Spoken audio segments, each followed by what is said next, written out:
micro is spiritual. God bless you, sir. You're welcome, sir. It's looking like a title man already. Are you a title man, sir? God bless you, sir. Please, actually, jump that hand for her. Actually, jump that hand for her. Everyone celebrate it. It's not easy, sir. God bless you. Thank you. I know you, sir. Very wonderful. Thank you, sir. All right. Thank you. Thank you very much.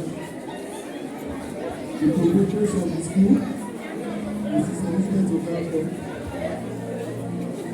The able PTA chairman, the PTA officials, the invited guests, our amazing parents, and Nursery 3, Basic 5, JS3, and SS3 graduates.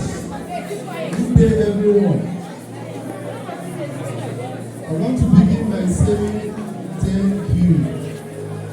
Thank you for coming today. Thank you for patronizing the traditional school. Thank you for cooperating with us. We are not perfect, but the good thing is that we are never in one position. Thank you very much for everything you have contributed to me.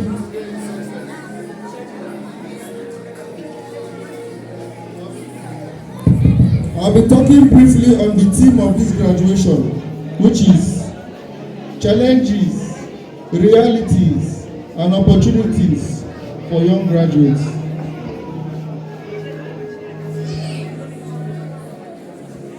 Please, before I go to the body of what I have, I want to digress a little. Can you know what this a little bit? On a graduation morning many years ago, just like we are having now, a particular student was moody. He was almost at the point of shedding tears. A friend asked him, "Benjamin, what is the problem?" What we heard surprised everybody. Benjamin said, "My parents poisoned me." As we go on, we will see what the poison was. Parents, we are in the 21st century, a period of enlightenment. And I always give God the glory when I have the opportunity like this to enlighten parents. I have already begun with this process of enlightenment from Kwakoshe Primary Section. We have called it Parents and Teachers Forum, where we gather, rub minds, and discuss parenting. It is always an opportunity to admonish parents on parenting.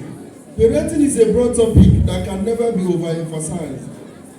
Parenting has killed many children today, and it has also made many children great today, depending on how one is able to apply the knowledge he has on parenting. In the past, you would agree with me that there were others who trained our children with us, apart from we the parents. Am I correct? In the past, our neighbors helped us in training the children. Am I right? In the past, the society, the school, the church helped us in training our children. And no one will feel offended, even when our children are punished by our neighbors. Please, am I correct? Let me be very specific now. In those days, I remember, when the teacher flogged us in school for doing something wrong, when we go home to report to our parents would add some lashes to what the teacher had given to us. Is that true of us? Does this still happen today? I'm still going further to tell you what the poison is. Today we see a situation where a teacher disciplines a child, of course, for doing something wrong. The child goes home to exaggerate this to the parents. And the loving parents of the child, who love the child so dearly, will go to the school to fight the teacher in front of the child. Many times without finding out what the truth is first. That is the poison, ladies and gentlemen. That is the poison that was given to Benjamin that made him cry. I can give you different examples of parents who spoiled their children by buying giant phones and video games when they ought to be buying textbooks. Some got the result of spoiling their children at old age. There is a story of a man who spent his years fighting for his children, fighting the teachers of his children, fighting the neighbors of his children. He bought whatever the boy needed. But after many years, this man found himself on the sickbed. His son abandoned him there, traveled to a different state to get bed rest. The son only returned when he got the news of his father's death. That is the poison. The mystery in poisoning our children is that we always do not know who will be the biggest casualty. This is the reality of today's parenting. May God help us. According to the American novelist Chuck Palahniuk, every stage of life has its own form of power, but we may sometimes be terrified as to whether we can make the jump to the next stage. Graduation comes with the feelings of excitement, pride, but also discouragement and fear. At this stage of education, basic principles are taught to lay the foundation for more advanced learning. A wise student will learn to take each stage seriously, grasp the required information that would make him or her outstanding as he proceeds in higher learning. A wise student would apply all he has learned, both morally and academically, while the unwise will ignore.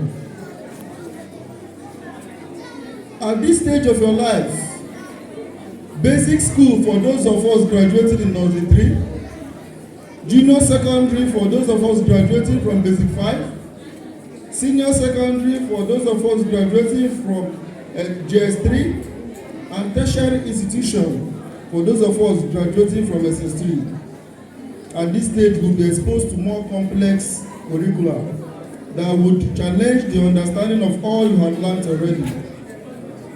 However strange this next stage might seem, a student who is dedicated to excellence at every stage in both learning and character is sure to succeed. The roles and responsibilities you might have carried out in leadership and volunteering, such as the school prefect positions or representatives in functions, science and art fairs, including the debates, innovations, cultural presentations, would go a long way in strengthening your relationship with people and helping you thrive in such a vast community.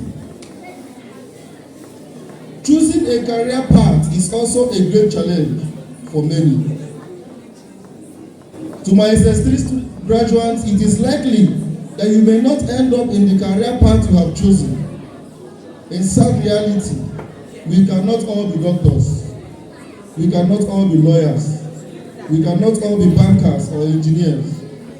A profession in itself is not the final yardstick for success. It is high time you began to find and use your strength while improving on your weaknesses. You need to maintain a healthy mindset to become a reckoning force that changes the perspective of what you do in the betterment of the world. You will soon find out that as you progress in these stages of life, you are exposed to limitless opportunities. True, though these opportunities may sometimes disguise as challenges.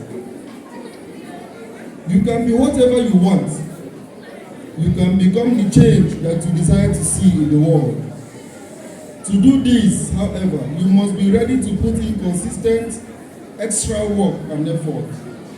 As pointed out by Henry Wadsworth, a poet, he said, "The heights by great men The heights great men reached and kept were not attained by sudden flight, but they, while their companions slept, were toiling upward in the night.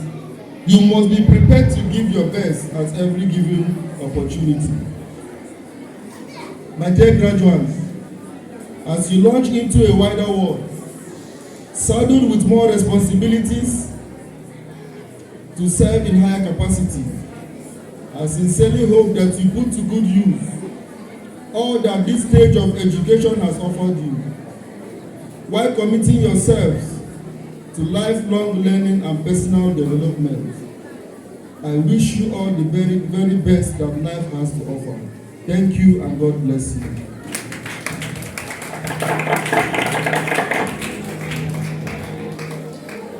Please, a round of applause for the director of Wisdom International School for a wonderful speech. Thank you very much, sir. The men who are never tired to improve education. They are never tired. They are never tired to improve education and to improve